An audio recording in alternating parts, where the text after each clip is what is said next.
welcome to the 18th Annual Conference on Educational Access.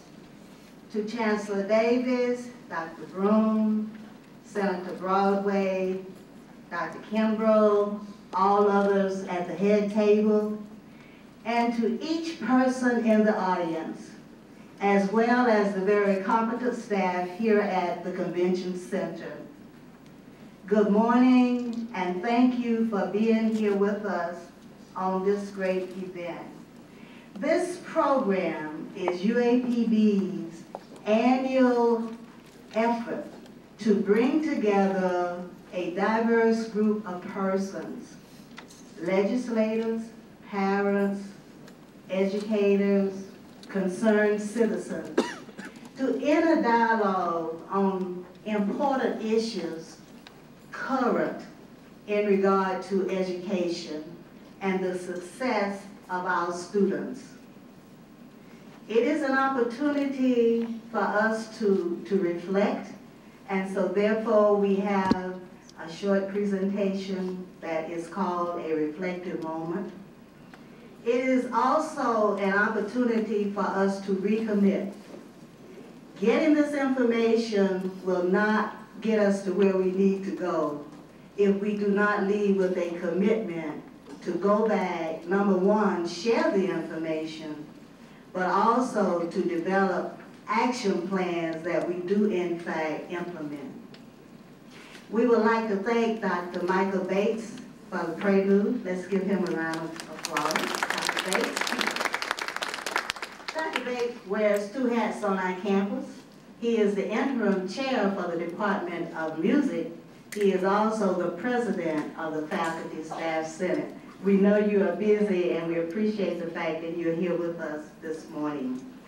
Whenever we have an important occasion, and if the Chancellor is in town, we always like to start with greetings from the leader of our institution, Dr. Lawrence A. Davis, Jr. Dr. Davis.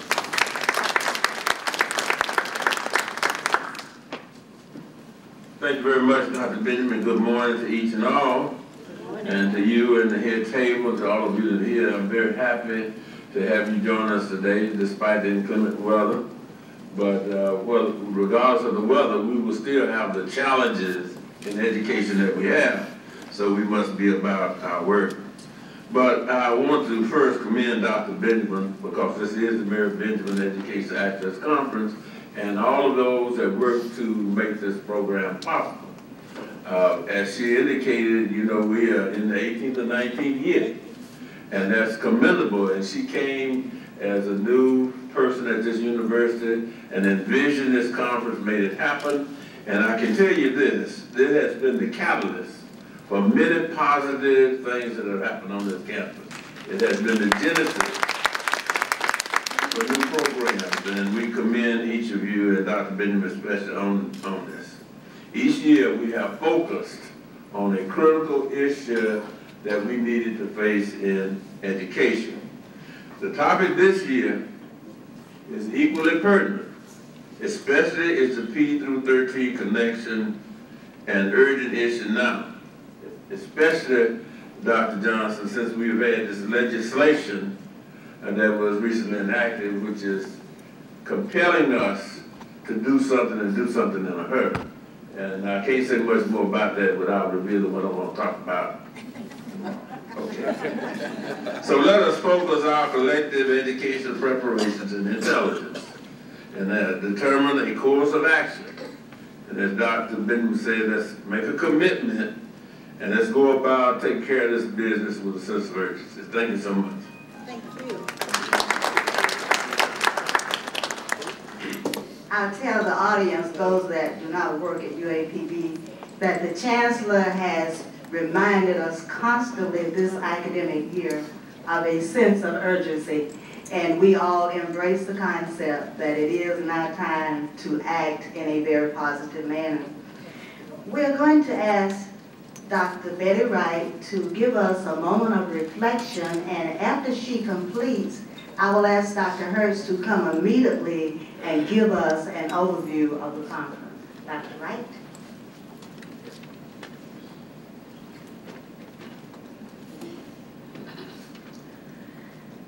Good morning, colleagues and friends. Good morning. You know, I am so honored to be a teacher and a teacher educator. By the way, this is an interactive, reflective moment, at least action-wise, and at least initially. So, if you are a teacher, thumbs up. If you have ever been a teacher, thumbs up. If you have ever been positively influenced by a teacher, thumbs up. Okay, that should take care of everybody. Using that as a backdrop, I attest to the fact that effective teachers work day in and day out to make the P13 connection and with a definite sense of urgency. I know how important teachers are to our American/global way of life. Teaching is a noble profession, and I dedicate this reflective piece to all teachers, all aspiring teachers, and to all of those who have ever been inspired by a teacher. It's titled, "What Do Teachers Make?" The dinner guests were sitting around the table discussing life. One man, a CEO, decided to explain the problem with education. You know, they're always trying to fix education. He argued, what's a kid going to learn from someone who decided that his best option in life was to become a teacher? To stress his point, he said to another guest, "You're a teacher, Bunny. Be honest. What do teachers make?" Bunny, who had a reputation for honesty and frankness, replied, "You want to know what I make?" She paused for a second, then began. "Well, I make kids work harder than they ever thought they could. I make a C+ feel like a Congressional Medal of Honor winner. I make kids sit through 40 minutes of class time when their parents can't make them sit for 5 minutes without an iPod, a GameCube, or movie rental. You want to know what I make?" She paused again and looked at each and every person at the table. "I make kids wonder. I make them question. I make them apologize and mean it. I make them have respect and take responsibilities for their actions. I teach them to write, then I make them write. Keyboarding isn't everything, you know. I make them read and read and read. I make them show all their work in math. They use their God-given brain, not the man-made calculator. I make my students from other countries learn everything they need to know about English while preserving their unique cultural identity. I make my classroom a place where all my students feel safe. Okay, I make my students stand, placing their hand over their heart to say the Pledge of Allegiance to the flag, one nation under God, because we live in the USA. Finally, I make them understand that if they use the gift they were given, work hard, and follow their hearts, they can succeed in life." Bunny paused one last time and then continued. "Then, when people try to judge me by what I make, with me knowing money isn't everything, I can hold my head up high and pay no attention because they are ignorant. You want to know what I make? I make a difference. What do you make, Mr. CEO?" His jaws dropped. He went silent.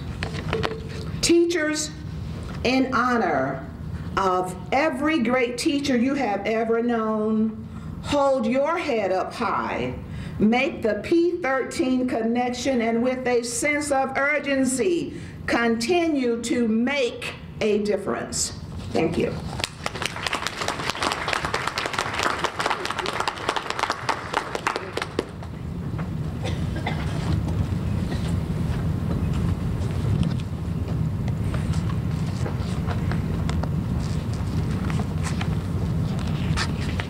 First of all, I'd like to call your attention to the program where you have the conference, educational access, background, and objectives. If you will read that. Page 3. It's page 3. From the front. And I would encourage all of you to read that, because that gives you pretty much an accounting of what we have been able to do with the educational access conference. I would also like to give you the goals and objectives, the one goal, and the objectives. If you turn to page 4, you can look at those with me. Goal: to help improve scholarship and leadership among Arkansas youth in academia and in the workplace. Objectives: number 1, to create greater awareness of research-based successful P13 connecting strategies. Number 2, to review Arkansas students' performance data on ACT and facilitate dialogue on performance improvement strategies. Number 3, to provide successful models of instruction in mathematics, reading and writing, basic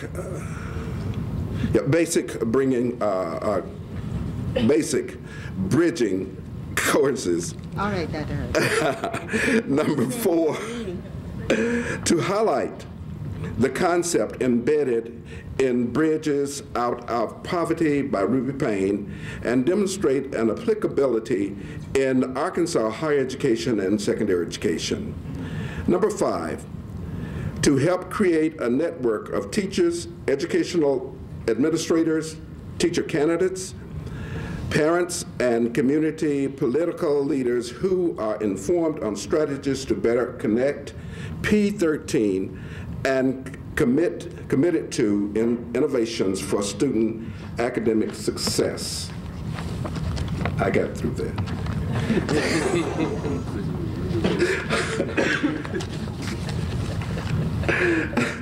Now, please allow me to extend to you a welcome to the 18th Mary Benjamin Educational Access Conference, sponsored by the University of Arkansas at Pine Bluff. As I recall, the first conference held here at just about this same time of year in 1993 proposed to examine the issues surrounding and affecting the accessibility of higher education to all people who desired that opportunity. At the same time, we acknowledged the accompanying access had to be a process, some programs and some assurances that those students would be retained and would eventually successfully complete a program of study that would allow them to enter society as productive citizens. Since 1994 and each year thereafter, and with the overall same concept and goal in mind, we have come to you, other educators, parents, legislators, administrators, teachers, students, and friends of education, and we asked you to join us in a collaborative effort to identify factors that are critical to our accomplishing the goal, and to discuss, share, and develop strategies and methodologies that would assure the success of all students. The theme for this year is educational access, making the P13 connection. As a result, of your involvement with our future leaders from the time that they are 2 years old through their college years, we believe that this theme suggests a determination to continue efforts to connect with each other in ways that inculcate change throughout the educational continuum.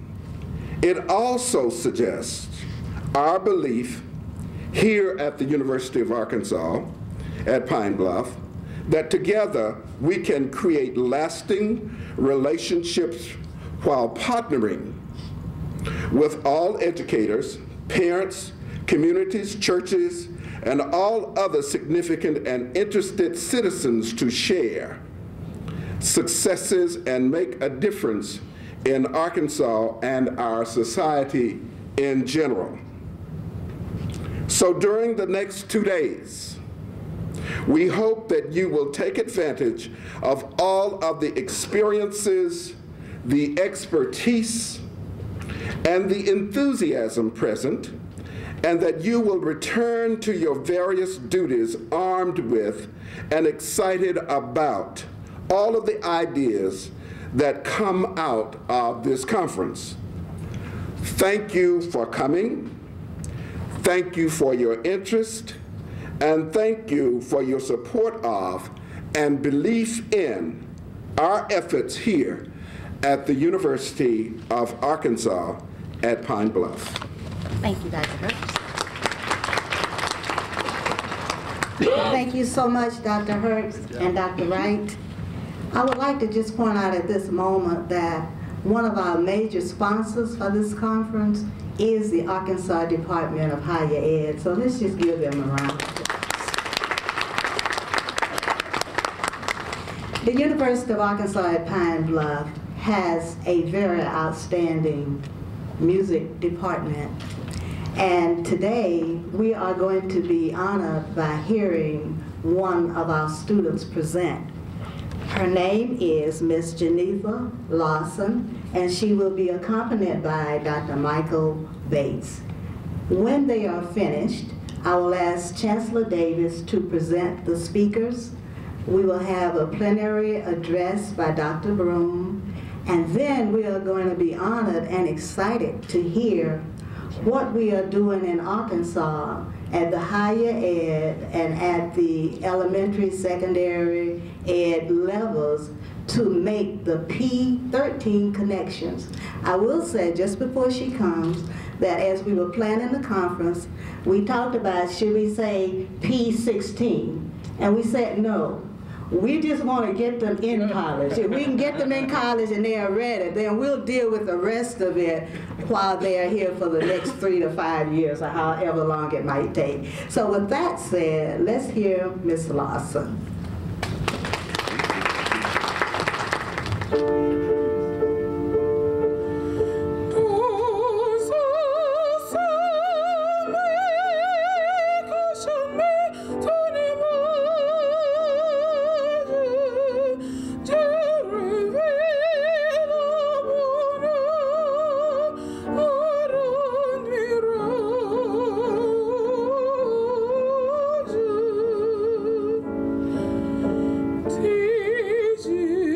Ti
privilege and honor to present the keynote speaker and the responders, all of whom are outstanding, distinguished professionals and who are experienced relative to the topic of this conference. All of them occupy positions that are critical to the future of education in this state and nation. The keynote speaker, first of all, is Dr. Steve Broom. Thank you. Okay. And this is a great selection, people, because in our state, we have been forced, not that we weren't doing it already, to look at our outcomes. Across this nation, remediation is a blight on our democracy. I'll just put it that way. Arkansas, we especially have a challenge. And of course, I have a lot of ideas why we have that challenge, but nevertheless, we do. But our speaker, who is with the Southern Regional Educational Board from Atlanta, Georgia, is well prepared to help us focus on solutions, because he is charged with working to implement high schools that work and making middle school grades work initiatives. The programs that he currently serves on 1,700 different sites in 32 states. And the goal is to prepare students for educational and workforce readiness, to raise performance in low performance and urban high schools. Who else could better share with us on this occasion? Now, the first responder will be Mr. Shane Broadway, who is the interim director of Arkansas Department of Higher Education, Little Rock, Arkansas. After several years in the legislature, and we had the privilege of working with him through all of those years, he and Dr. Johnson and others, but he's been a long-time supporter of education. Now, we still call him Senator Broadway. So we still think of him as the senator. But he was appointed by Governor Beebe to serve as Director of Higher Education in Arkansas. And I'm gonna have to tell you that it was met with great appreciation by a number of us in administrative roles in these universities and colleges. And also, I have to add that his support and guidance during this last legislative session was invaluable. We thank you very much. He deserves applause for that. You know, he helped us work through some very challenging issues that we had to deal with. And we're confident that with his leadership, that we will continue to be successful in meeting the legislative mandates that have been passed on to us.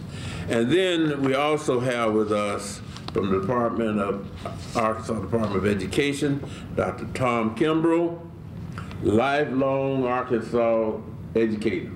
And as I looked at his resume, as much as I could find, he is well prepared for the job that he is in. He's had a career in education over 25 years, something to be said for that. He served as superintendent in North Little Rock and Paragould School Districts, and as a teacher in the Corning School District, and he's been a teacher as well as a coach. Come on, that deserves applause also. And of course, he earned a Master of Science degree and doctorate from Arkansas State University, bachelor's degree from the University of Arkansas. And as Commissioner of Education, he has committed himself to make a difference for the greatest number of students in the state of Arkansas. Let's give all of them applause, and they will come as I introduce. It's my pleasure to be with you today. The Southern Regional Education Board has been around, and Arkansas is a founding member since 1946. Your governor sits on our board of directors along with 4 appointees from the state of Arkansas. And our High Schools at Work initiative and Making Middle Grades Work initiative have been around since 1987. And we're proud to work with many Arkansas high school and middle schools around those initiatives. It's my pleasure to address you today. In my comments, yes, I've got that PhD, so yes, I've sat, it's from Ole Miss, by the way. I'm not from as far away as Atlanta. I grew up in Mississippi, actually, Jackson, Mississippi. And I've walked a mile in your shoes before. I've been a chemistry and physics teacher, football coach, golf coach at an inner city urban school. That's where I started. Lanier High School, for those of you that are familiar, and Jim Hill High School, those of you that are familiar with Jackson. I left there and moved to Grenada, Mississippi, which some of you will know where it is. That's pretty close by here. I was a principal, assistant principal there. In fact, I was a teacher for 4 years, an assistant principal for 4 years, a principal for 4 years, then went back to Jackson, Mississippi and was their assistant superintendent of their high schools for 4 years. And now I've been here for 5 years, so I can keep a job for 5 years. So I've proven that. What I've learned in working with a bunch of middle schools and a bunch of high schools across the nation is from a practical standpoint, and I'm going to take it from that standpoint today of what it takes to improve. So I'm going to talk to you from my experience base, not necessarily my theoretical base. And there's plenty of data to support this, and we can get as deep into data as you want to. But what I'm going to talk to you about today is, why is it that we must change? Why isn't it good enough just to keep on rocking on like we're doing? And then what must we do? What should states do? What should districts do? What should schools do? And what should you as teachers do? And Dr. Wright already took most of my teacher comments. I'll tell you, she was right on target, right on target. So why can't we do what we've always done? What is the urgency for change? Why is there an urgency for change? Most of the comments that I'm going to give you and the data that I'm going to give you is from this manual. This is on our website. This PowerPoint publication will be here, but if you'll go to www.sreb.org, you can have all the free resources that you can stand there, okay? Well, we come out with pamphlets and manuals all the time. We're known for the quality of our publications and technical guidance, and it's all for free because we are a not-for-profit and we do work to serve the southern states' needs. So this is there. And there's a few of them up here on the front table for those. The educational pipeline issue has been an issue. And in fact, well, it's not that our graduation rates have changed. It's not that our promotion rates have changed. It's not that our pipeline is worse than it ever has been. Our pipeline is what it always has been, but the world around us is changing. Right. That's the challenge. We're doing as good as we've ever done, but the world is saying that's not good enough anymore. My high school, well, I'll just tell you a story. All of 4 of my grandparents are high school dropouts. They did just fine. My dad only finished high school and then went and served in the Army, and he was a banker. He's done just fine. He started in the banking industry as a runner, errand boy. And then he went from that to being a teller, from that to being a head teller, from that to being a branch manager, from that to being a junior loan officer, a regular loan officer, a vice president, and then a senior vice president, and retired 34 years later with the same company. That's not going to happen anymore. He would not get his foot in the door of that job that he had now with that high school degree. He would not do it.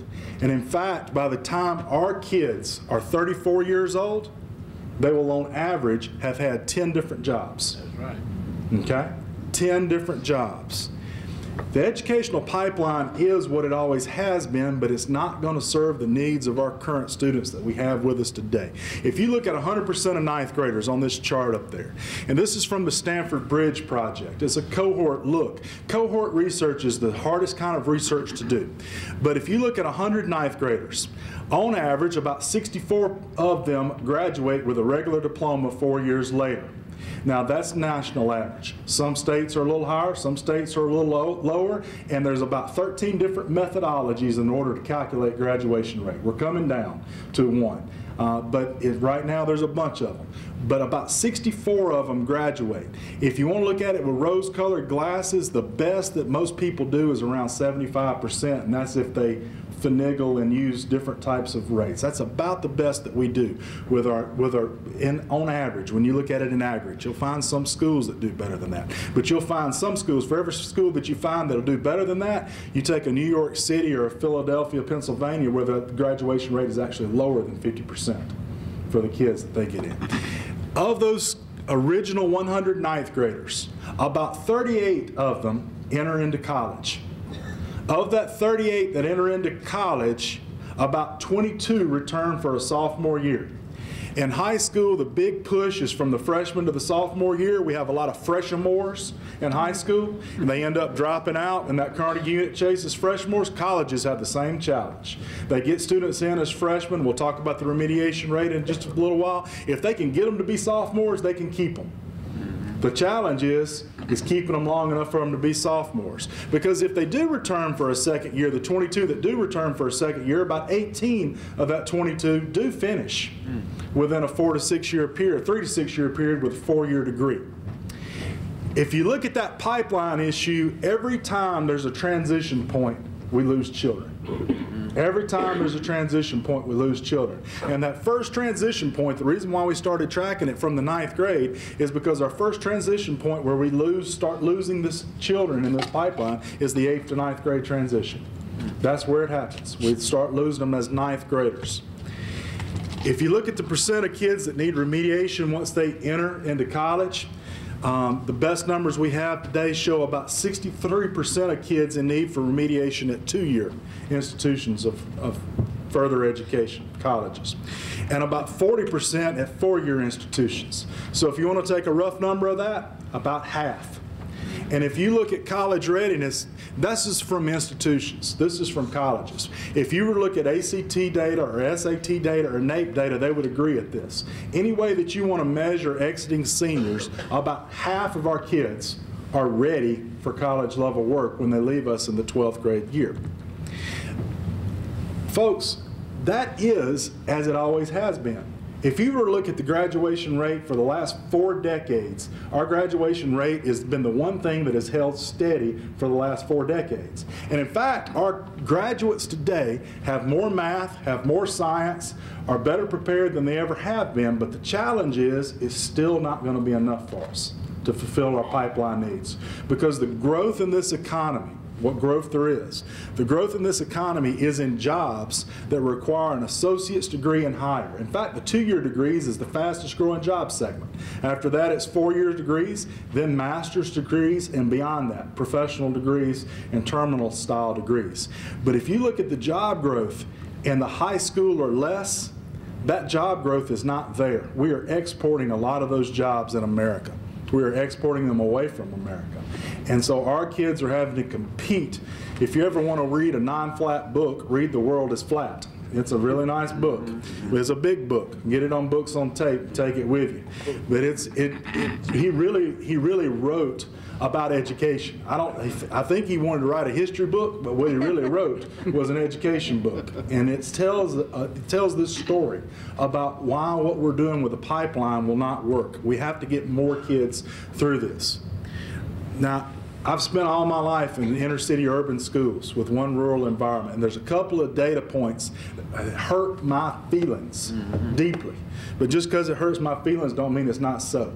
And we have to get past hurting our feelings. I got a special place in my heart for the male student because I always felt like that there's a cadre of us that had a good knack, a good talent for reaching and holding on to the male students. And I still have students follow up with me today. I get emails, Christmas cards from Germany from kids that are serving in the Army over there, from doctors, from lawyers, from folks that are engineers that I taught back when I was in high school. But our male challenge today, especially in the African American community, is huge. Huge. It's not, it is predominantly, when you start looking at it, the data that I'm looking at most readily now that I ask for is the difference between males and females. Last 2 weeks ago, I looked at a middle school data, And there was a difference in the reading achievement around exceptional ed students, sure enough. It was not good. There was a difference in achievement around minority students. It was not good. There was a difference between achievement in students with economically disadvantaged, measured by free and reduced lunch, and it was not good. But the biggest single factor, the greatest differences, was between males and female students. We're losing our male students starting in the middle grades. And it is starting in the middle grades. And I was very glad to see when I looked through your brochure that you have a whole section, a whole part of your presentation on male students. A whole part of this conference is on male students. We have to address the male needs, and we're going to talk a little bit more about that. Only 6% of the jobs in America today are for the high school dropout. No matter whose data that you want to use, if we only have a 65, 75, even if you want to call it an 85% completion rate, only 6% of the jobs in America are for the high school dropout. That means that there is a challenge for what are the rest of them going to do. See, used to, when my grandparents dropped out of high school, there was a place for them to drop into. There is no longer a place for kids to drop into when they drop out from us. When we have lost them, they are lost. When we have, and we need to feel about it just that way. And we need to put our arms around them just that way. If we lose them, they don't have another alternative. If we lose them, they are lost. Only 6% of the jobs in America today are for a high school dropout. And if you want to look at your state's graduation rate and look at your percent of prison going rate between 18 and 22, take 6% off of it, it'll be right on it. If you've got a 25% dropout rate, you take away 6% of that 25 and get about 18. That 18% will be your prison going rate between 18 and 22 years old. There is no place for kids to drop into. And in fact, in Texas, you'll find twice as many males, African Americans, in prison between the ages of 18 and 22 as you will in colleges. That's right, I know that. And you'll find a 1-to-1 ratio in Mississippi and Alabama and Louisiana. I'll whet your appetite. Texas is much worse than anybody else. I'll whet your appetite to look at your data. You won't be pleased. You will not be pleased. It's about a 1-to-1 ratio as well. We're losing our male generation. Males are not it's really a perfect storm. It's really a perfect storm to where the economy is changing faster than we're changing. The economy is changing faster than we're increasing our pipeline of our kids. And who's hurt by this is not us. Well, it will eventually be us. Who's hurt by this is our kids that are trying to participate in this economy today without the education that they need, the education and training that they need. Kids today need more education, more schooling, and need to persist longer than they ever have before. And so don't let anybody tell you that we're not doing a better job than we ever have done. We're doing a better job than we ever have done. The challenge is, it's still not good enough. That's the challenge. Our completion rates are still not where they need to be. So the rest of my comments will be around what states can do about this, what districts can do about this, what schools can do about this, and what teachers can do about this. I'm trying to take it from an empowering standpoint. First, what states should do. States need to move beyond setting goals, assessing, and reporting results. Those are traditional and essential aspects of state governance from state departments. But states that are making the most improvement are not just setting those goals and measuring progress against those goals. They have identified a set of strategic actions for improvement and are helping groups of schools and targeting groups of schools to work toward building that kind of improvement. We're working with groups of schools.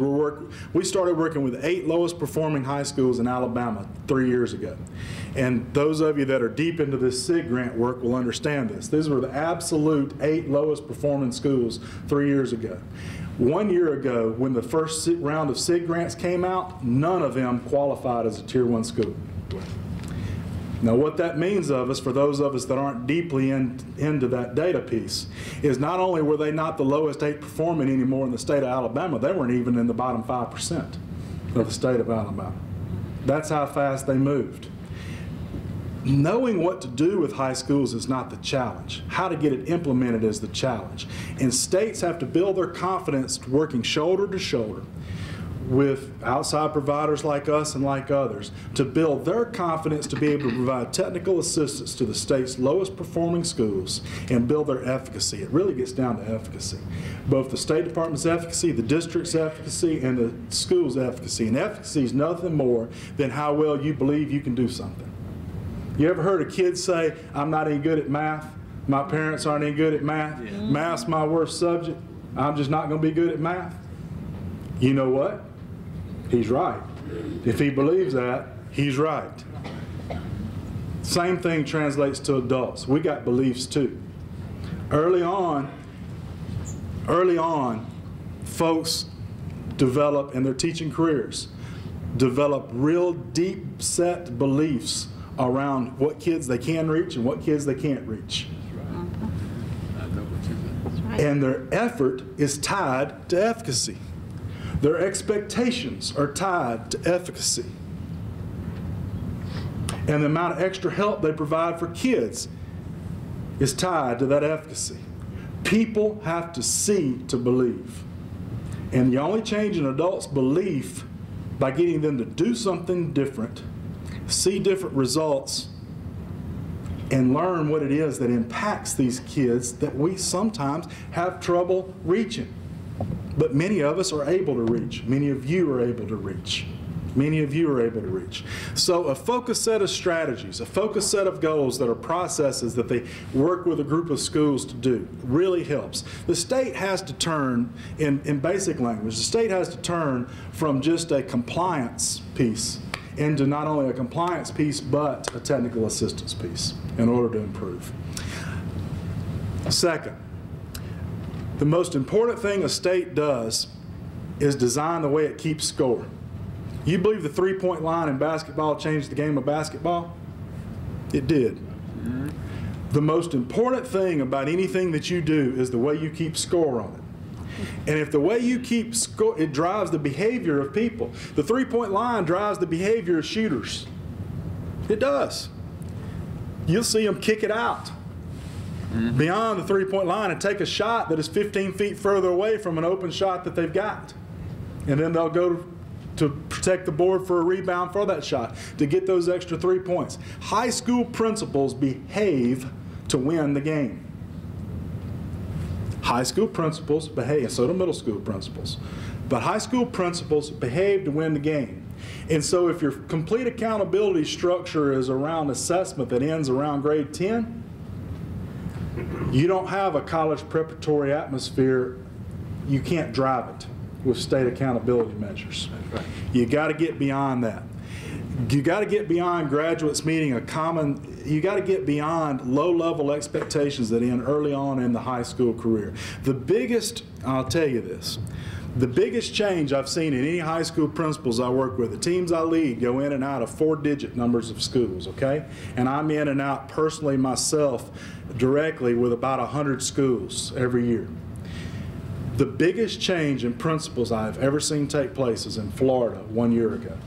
And Florida changed. Florida changed. FCAT was all there was in Florida. FCAT this, FCAT, FCAT, FCAT. They changed it on high schools, and now it's no longer just around the FCAT. The FCAT's not 100%, the FCAT's 50%. The other 50% is ACT scores, SAT scores, number of kids earning employer-recognized credentials from career technical courses, that's certifications. Number of kids earning dual enrollment, number of kids in AP courses, number of kids scoring 3s and above on AP courses, number of kids in IB courses, number of kids in dual enrollment. All of those are now in the metric. Graduation rate, all of those are now in the measures that they use for accountability. Brother, let me tell you something. Those high school principals changed their behavior. They moved from test prep factories of drill and kill in the freshman and sophomore and halfway through the junior year. They moved from test prep factories to a high school that you would want your kid at. There is only so hard a kid will work to pass your tests. Somehow you got to link to their hopes, dreams, and aspirations. And that's what that accountability system begins to do. And that's the most important thing that a state can do. So create balance as a state. Target schools with lowest achievement and graduation rates for major improvements. Give equal weight to achievement and graduation. Design process measures for practices that impact completion and readiness. Process measures are just as important as performance measures. What should districts do?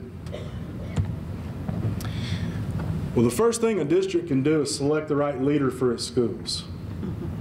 There are basically no documented cases of an improved school without a high-performing leader. You cannot work around a principal. And I told my coaches that the other day. There was a principal that we were particularly challenged with in the state of Georgia. You don't have any challenging principals in Arkansas, but we have some challenging principals in Georgia.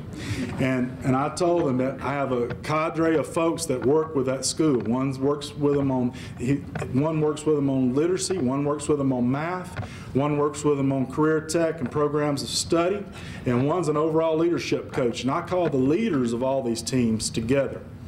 They're the bosses of the people that are working with the teams, and I said, y'all are going to get a chance this year to prove me wrong. Because I said we cannot improve a school without improving a principal. And we hadn't improved that principal one bit. He hadn't moved at all.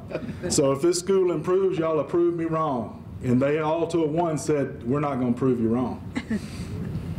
We have not improved in that school. That principal is hard-headed, test prep, drill and kill, low-level expectations, only looks at things that he's measured on, and you can't move him beyond that. The words hopes, dreams, and aspirations of kids are beyond his thinking. And we have not moved, and he is mean as the devil to work with those teachers that are in those courses where kids are tested, and nobody else gets any of his attention. And it is hard to work with that young man. Hard to work with that young man. Selecting the right kind of leader. Even teacher groups, like the teacher working conditions study, said that the high quality leadership is the single greatest predictor of whether or not high school students have met or improved achievement as defined by No Child Left Behind. And I wish there's a data slide that I wish I incorporated in here, I just thought about. What it shows is that the highest correlate for an individual student on an individual student's achievement is that one student's teacher.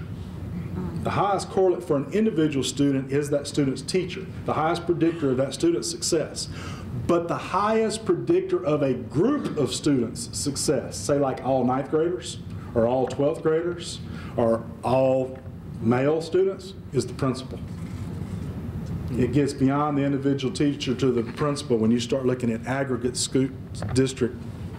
aggregate student achievement. So districts have a role in selecting the right principal. But it's not the principal. You know why I was selected as a principal? I was before No Child Left Behind. I watched No Child Left Behind as my rookie year as a principal get introduced, okay?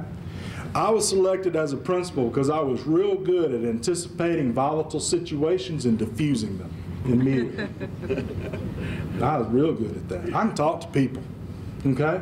And I had a basic philosophy. I'm going to help you if I can. So if a mama called me and said, I was Mr. Broom at the time, said, Mr. Broom, I got a problem. My first response is, I'm going to help you if I can. And I was sincere. And I was open and sincere. I'll help him if I can. I may not can, okay? But I'm going to help him if I can. And I was a good manager principal. I had to learn the instructional leadership component. Because 20 years ago, we were selecting principals based on their fact of managing a school. Counting tater tots, textbooks, I've heard buildings, buses, behinds. That was what we were focused on. Now, those things will still get you fired, by the way, if you're a principal. But now, what will also get you fired is if you can't improve teaching and learning every day at your school. You have to be an instructionally centered leader as a principal now, and we became that way. The team I led became that way. Very instructionally centered. We spent a third of our day inside classrooms, improving teaching and learning. And we learned very quick, we did instructional rounds with each other. And we learned very quick that generic walkthroughs didn't work, that we need to focus on improvement efforts and do focused learning walks with targeted feedback that was very frequent to the teacher that promoted incremental improvement. And we built and honed our skills in doing that. And those same skills, basically that's all I did when I became an assistant superintendent, is helped principals become better instructional leaders. That's what districts have to do. Districts have to help principals become better instructional leaders. That means they need to think about their minor league program for principals. Their minor league program for principals has to be a partnership with universities like this to prepare them, but it also has to be instructional rounds. The assistant principalship, the roles and responsibilities of assistant principals needs to be to prepare to be an instructional leader as a principal. There needs to not be career level assistant principals anymore. You need to be hiring assistant principals as a B team to make them A team, bring them to the varsity when you need them, which means that the role of the assistant principal can't be to do everything that the principal doesn't want to do. The assistant principalship has to be designed to prepare folks to lead leaders of instruction, and that's what it has to be. You have to have a cadre. Many school districts, Memphis is one that's close to here, has an internal preparation program for their leaders, and we're working with them in that. We have 18 leadership modules that we're converting to online that we're working with well on that. In fact, we're selecting all the principals for Tennessee's Recovery School District and training all those. They're doing much like New Orleans did a Recovery School District. They're taking all the low-performing schools in the state of Tennessee under their Race to the Top and putting them into one school district. And we're working with them on their principals to select them and train them around instructional leadership. And we're not hiring just managers. You have to have management skill, but you can also have assistant principals that have management skills. We're hiring them based on their ability to improve teaching and learning every day in their classroom. Another district action. Make principals and teachers talk to each other. K to middle, middle to high, but in particularly middle to high transitions are a challenge point. Hold middle grades very accountable for improving ninth graders' performance. Use indicators for assessing the progress in grades 9 and 10 and redesign the ninth grade. For every 100 eighth graders we have in America, we have 115 ninth graders. There is a bulge in the ninth grade year. We all know why that is. This isn't our first rodeo. It's because you transition to this Carnegie unit chase. That's what it is. And kids aren't prepared for that Carnegie unit chase. So we have to design, we have to look at that. You have to really look at your ninth graders. If you have a kid that is, in the indicators you need, you already have in ninth grade. They're not whiz-bang rocket science indicators. If you have a kid that misses more than 2 days a month as a ninth grader, his graduation rate 4 years later is 34%. If you have a kid that misses more than 2 days a month as a ninth grader and has one discipline incident, in school or out of school suspension, his graduation rate 4 years later is 23%. If you have a kid as a ninth grader that's missing more than 2 days a month, has one discipline referral and is failing one course, his graduation rate 4 years later is 16%. It is not hard to identify who we need to focus on. But if you don't do anything about that kid, you can put a name on that kid. That kid has a name. His name is Ricardo. His name is Jamie. He's in your school. He's in your school right now. You need to know who he is. You need to put your arm around it, and you need to, him or her, and increasingly it's going to be a him, and you need to find people he'll connect with in the school, and you got to intervene strongly. You got to intervene from both a student advocacy standpoint and a family advocacy standpoint. And if you got a group of teachers in your ninth grade that don't believe it's my role to be a family advocate, it's my role to be a chemistry teacher, and I just teach chemistry for 50 minutes a day, that ain't your ninth grade teacher. That ain't your ninth grade teacher. So, actions taken by middle grades. Teach to grade level standards with appropriate support. Assign successful teachers in the core area to at-risk students. Extend the day, extend the week. Focus on the most essential high school readiness standards. Get kids ready for ninth grade using formative assessments, teaching basic skills, and we're going to talk a little bit more about that, along with the core. In ninth grade, create a cadre of ninth grade teachers, like a middle grades team, teachers with a passion and heart for students. Enroll the students in college preparatory level courses with extra support You can't slow it down. We'll talk more about that. 90-minute catch-up classes in the first 90 days. Extended day, extended week, and career technical classes. If career and tech is going to have anything to do with impacting the graduation rate, you can't hold it off to the junior and senior year. You got some kids that are going to learn more with grease under their fingernails around Pythagorean's theorem than are going to learn with chalk dust on a teacher's hands. But if they got to look through 2 more years of chalk dust on 2 more teachers' hands, they ain't passed a math course since the 5th grade. And so you're fixing to double them up and then 2 more math courses taught the same way but slower and louder. You're not going to do well with it. All right? So what should schools do? First, get the mission right. The middle school mission is not to prepare a great American. Now, I said that for its shock value. But if you walk in your middle school and you look at your board that has up in the front lobby the middle grade's mission, it'll start somewhere like, we believe that by all of us working together in some type of community, we can impact all kids and all kids can learn, and we can create great and productive, happy Americans that are lifelong learners. How do you measure a life and have the 2-car garage and a wife and 3.5 kids and all that stuff? How do you measure all that? The middle grade's mission is not to create a great American. The middle grade's mission is to create a great 9th grader. That's right. That's measurable. The middle grade's mission is not to create conditions where kids can have the opportunity to learn. That's letting yourself off the hook. We're not getting paid to create a condition where kids can learn. We're paid to make sure kids do learn. What she said earlier. You're going to make them do this. There's kids. We're the adults. They're children. We decide if they should brush their teeth before they go to bed or not. They don't.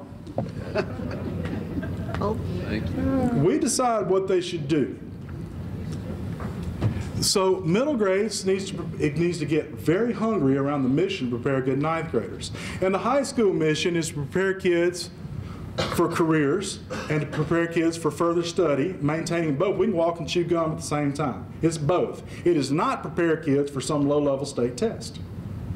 And I'm not taking anything away from the testing, but kids don't see a purpose in preparing for an assessment. They're only going to work so hard to prepare for your assessment. They want to be something. Find out what that is and link their education in high school to that. 33% of middle grade teachers, out of the over 30,000 teachers we surveyed last year, believe their primary mission is to prepare kids for high school in low-performing schools. In the high-performing, high-minority schools, 59% of middle grade teachers believe that their mission is to get kids ready for high school. Now, you might want to ask the other 67% what they think their mission is. That's a good follow-up question. 42% of high school teachers at low-performing high schools that are high minority believe their mission is to graduate students prepared with a range of opportunities, as compared with 65% at your high-performing minorities. You got to know the school has to decide what it is that they're here for. Absolutely. That's right. What are we here for? And that's got to drive what you do every day when your feet hit the parking lot when you leave your car every morning. It has to be a functional mission of that school, and you got to have leaders and teachers on the same page with that. Our school missions and what our aspirations of our teachers are do not match our students.